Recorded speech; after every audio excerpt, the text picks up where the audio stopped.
На данный момент мы пакуем гуманитарные пакеты. Пакеты состоят коробки, да? Right now, we are gathering humanitarian packages, boxes which consist of several aid sets. Each set has its own assortment. First of all, aid for the regions which need it the most during these times, like never before. Поддержки в наше время как никогда это необходимо. Уже всё, ну что ты хотел? Я понял. Продукты питания. There is food, also clothing, which is stored separately in warehouses.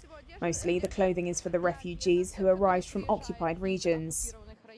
They come empty-handed, we do understand that. We support them by helping them out with clothing.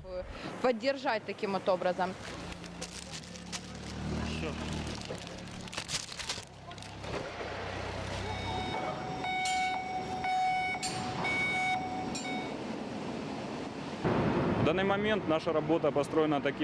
Right now, our tasks are structured so that every worker fulfills their immediate functional responsibilities.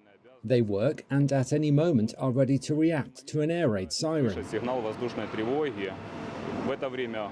If this happens, they pack their stuff and have up to 10 minutes to get to a bomb shelter. After that, we wait for the end of the alarm and continue to perform our functions. И продолжаем выполнять свои функции.